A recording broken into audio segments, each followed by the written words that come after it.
Here we go again.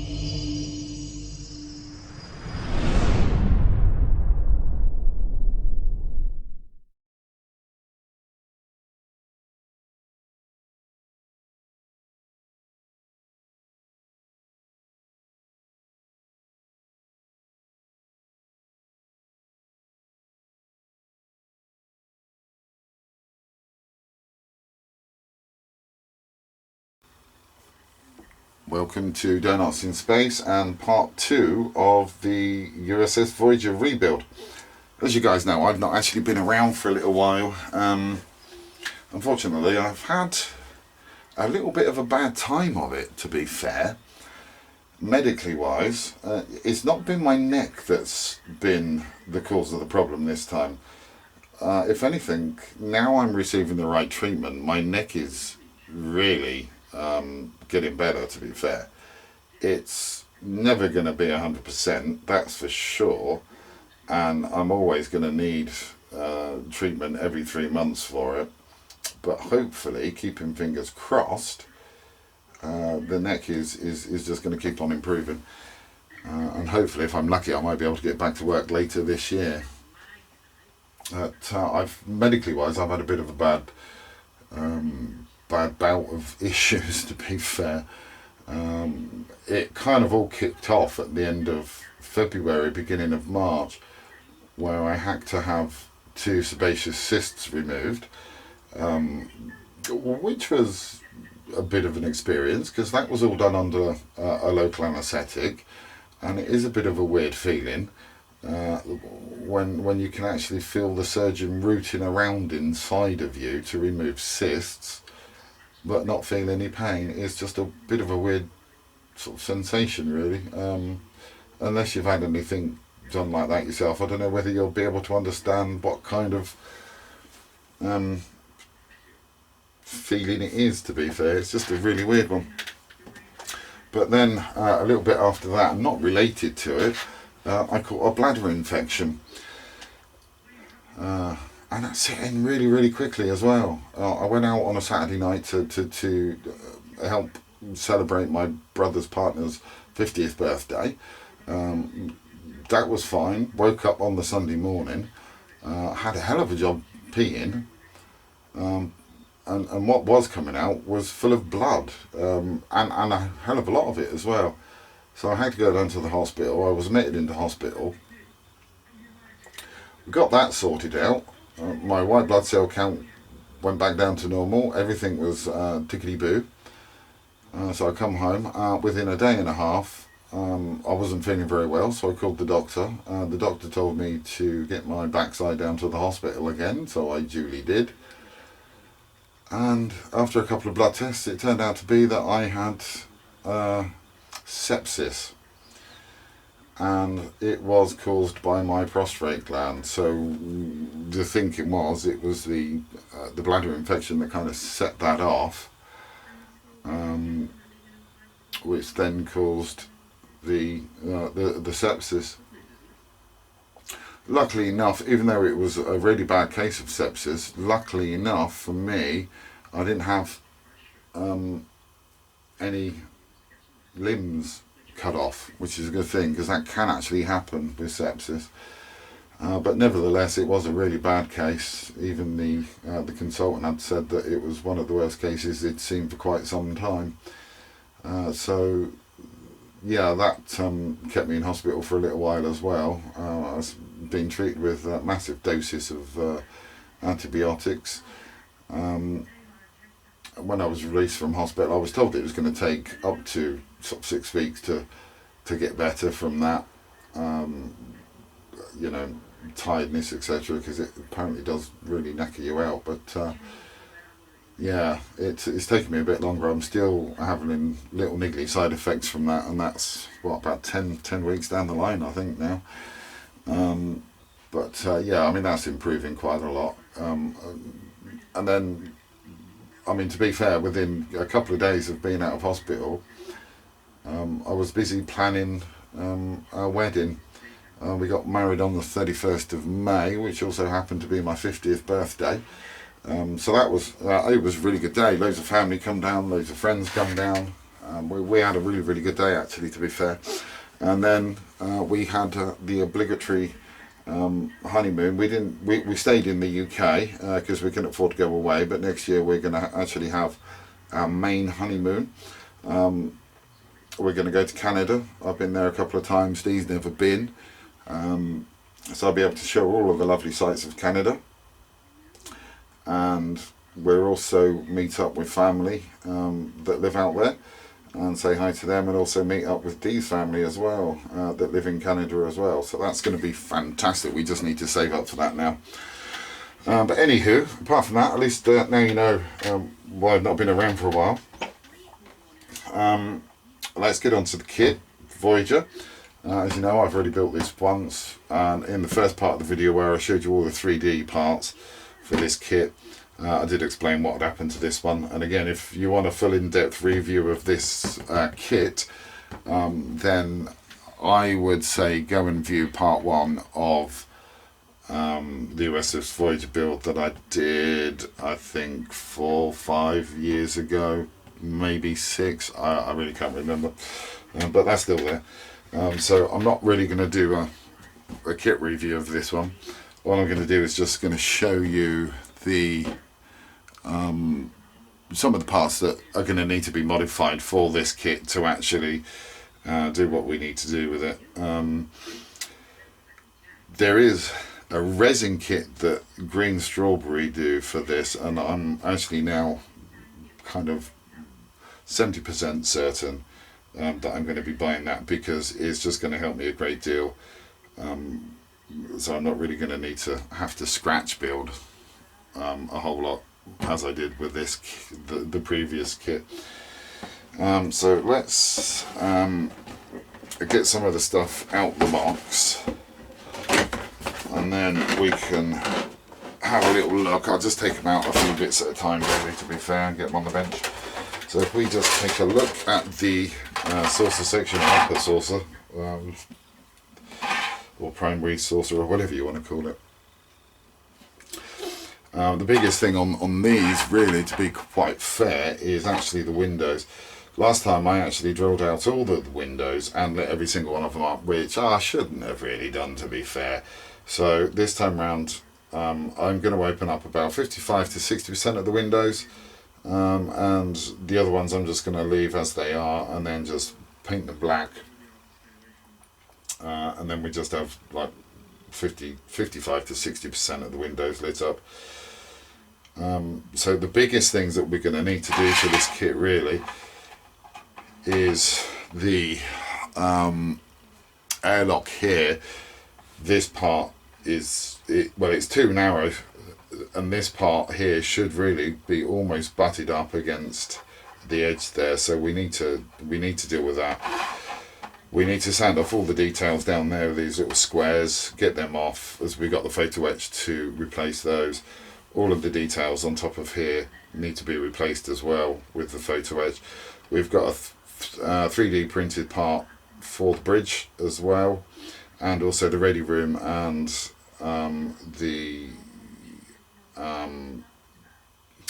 it's not called a meeting room, I can't remember the name for it. We call it the meeting room, I can't remember the name for it now, go on my brain. So that needs to be done. We need to get rid of all of those details there. We're also going to need to further add details up here, and then also down these sides here. And again, the same with the airlocks. We're going to need to get a little bit of a styrene stock in there, and also on the front one and the side one as well. On this side, wherever it's gone to, it's there. So we do that as well. And then we've also got all of the rooms that we need to do in there as well. One thing I have actually noticed with this kit, I'm not sure whether it's just related to this kit now, or whether it's because the tooling is getting old for this particular kit, but some of the details are a little bit soft on this particular kit, and then on top of that we've also got quite a bit of flashing, which I never had on the previous kits that I've built. So I've got a funny feeling it's the tooling for this kit that's starting to wear out. Again, the only things that I need to do on the underside here is just remove these details here, because we've got the green strawberry photo etch replacements that will be going in there. We've also got a couple of windows under there that need to be lit up as well. We've got the detail there and across there that needs to be removed, and then the photo etch going to its place. Don't need to do any work to this, but we do, once it's painted, we do need to paint a blue line all around it to help sort that out. One of the other things I say, we need to, the 3D resin, the resin parts within that particular pack, you get the sensors that actually are more spot on with what you see on the studio model rather than the bits that we get on here. And it's going to be easier for me to actually buy those and put those in than it would be to actually scratch build them, to be fair. And it's the same with the sensor here, and also the sensor at the back there as well. The resin kit from Green Strawberry also replaces this bit of detail here, which again is looking rather soft compared to previous versions. So really, all in all, not a massive amount of work to do to change this, but it is going to be quite involving to do because it's all quite small stuff. And I mean, for the thrusters as well, that kind of start off there and they go up around the side and come up here. Even though the photo etch itself to do those isn't complicated, there are many layers of photo etch to actually build them up to get them looking how they should do on the studio model. So that's what's going to take the time, really, is, well, you've got 4 of them to do, and with the many layers of the photo etch, it's just going to take time to do it. It's not pain in the backside, it's just going to take a bit of time to do, that's all. The engineering hull, again, details looking a little bit soft on this compared to previous ones that I've built. But again, on here, the details here need to be removed. These are getting really soft. They need to be removed and redone. The details there and there need to be removed and then redone as well. That will be done using a little bit of cardstock and also photo etch. And then we've just got the windows in here that we need to put the rooms in as well, the 3D printed rooms that we've got. Again, you've got the photo etch for the landing bay doors that need to come off, and then put the photo etch on, and then just generally go tidy up and actually putting the lighting in as well. And again, 55 to 60% of the windows to be lit, the rest of them just to be done blank. On these, well, we've got the warp nacelles here. Not too much fettling to be done on here, to be fair. We just need to get a bit of cardstock or styrene stock built up around the edges to put the detail on there that's missing from these, to make them look like the studio model. Then it's just really a case of the lighting, to be fair, on these parts, and that's it.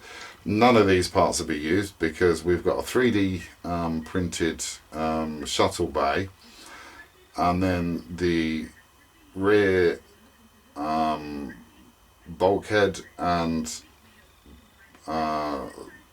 shuttle bay doors are in photo etch, so that's fine. We can do that quite easily. Again, with these, I'm not sure whether you're going to see it too well. If I can, yeah, you can just about see those details there.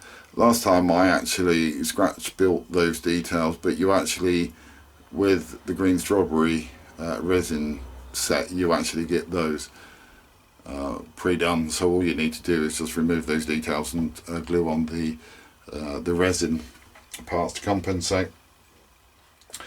Apart from that, all we need to do is just remove some of the raised details on here where the transport emitters go, get those sorted. Again, the main deflector array dish. The detail within those needs to be removed so it can be replaced with the photo etch stuff. Again, this part here, the main sensor band at the front of the ship,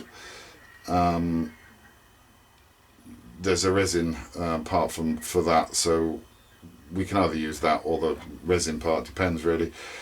Last time I lit up the photon torpedo launchers. Not sure whether I'm going to do that this time. These won't be used either because we're going to have the photo etch for those parts. So that's those parts there. Not much on this one. All we've really got are the nacelle pylons with the built-in impulse engines. So basically all of this detail there and there is going to be removed and replaced with photo etch, which is good. The only other kind of things that we're going to need to do to this is drain out the back end to get the photo etch in there for the exhaust grill. This detail up here is going to need to be sanded down, so it's a lot thinner than it is now, and then the very ends just need to be chamfered somewhere, I think between a 25 to 30 degree angle, and then we just need to get some round styrene stock in there for the round bits that are meant to be in there in accordance with the studio model. Again, the rear sensor band at the back, not sure whether I use that or the resin part from the green strawberry kit. These sensor bands won't be used because, as I say, we can get those replaced with a resin kit. This part will need to be used. That's the secondary deflector housing, so we need to use that. The dorsal spine, this in itself is okay actually. There's no work that needs to be done to that, to be fair, apart from the photon torpedo launchers. With the photo etch you do actually get those with the photo etch, so you just need to remove those details and do some origami with the photo etch and get those replaced as well, so that's kind of cool. And then the only other bits that we've got here are the clear parts.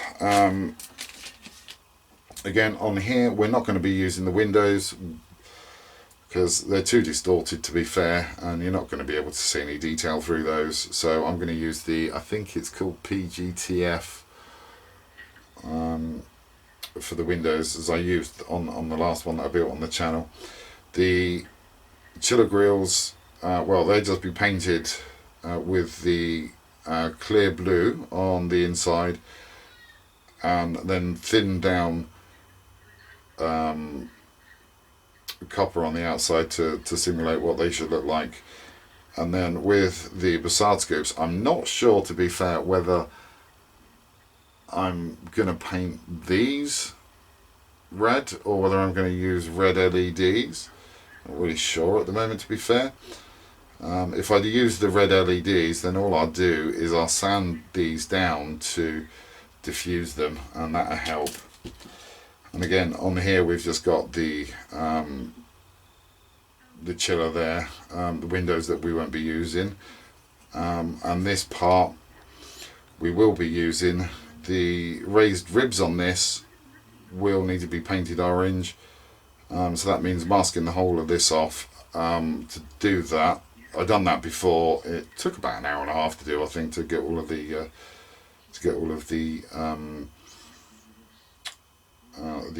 masking done, and then painting it. And then on this side is it's going to be painted in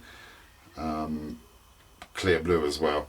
So that's about those for those. And then the other thing that we did manage to finally get in, if I can get hold of them, are the aftermarket decals for the shuttlecraft. These come from JT Graphics. It took, I think, about 4.5 months for them to come through because well, he just kept on coming up with all the excuses under the sun as to why he hadn't done it, rather than focusing on customer service and doing what he should do. But we've basically got the decals here for the Delta Flyer. We've also got decals down here for the Aero Wing, and then these ones are the decals for the two types of shuttlecraft that we've got. Now I've got two of each apart from the Delta Flyer and the Aero Shuttle, but the other shuttles I've got two of each. So two of them I can actually, or the Aero Wing, the Delta Flyer, and one of each of the different types of shuttlecraft, I'm actually going to have those lit up and put on the display base along with the ship as well. They're all in scale, so it's going to look pretty good. The other two, I'm going to build up and put the decals on those as well, but I'm more than likely going to have the shuttle bay doors open so you can actually see what's going on inside the shuttle bay, and also have a couple of the little shuttles in there as well. So I think that's going to work out quite nicely. These are the instructions that do actually come with these decals, which are quite self-explanatory really. The other thing about these as well is the fact that these are designed and built by hobbyists for hobbyists, or for the hobbyer. So they're not die cut, so you know when these are done they're going to need to, you know, a sharp knife, a ruler, and get in very, very close to the edge of the decal there, so we've got less of the carrier film than we actually need on there really. So that would be helpful. So that's going to be about it, guys. I just wanted to keep this as short as I possibly could going over these things. So I'm going to carry on, get some more of this model, or start on this model should I say, because I haven't started anything on it. So I'm going to start this model kit. So I will catch up with you as soon as I can in part 3, where we can go over the progress that we're making. So until then guys, thanks for watching, and as always, please do take care.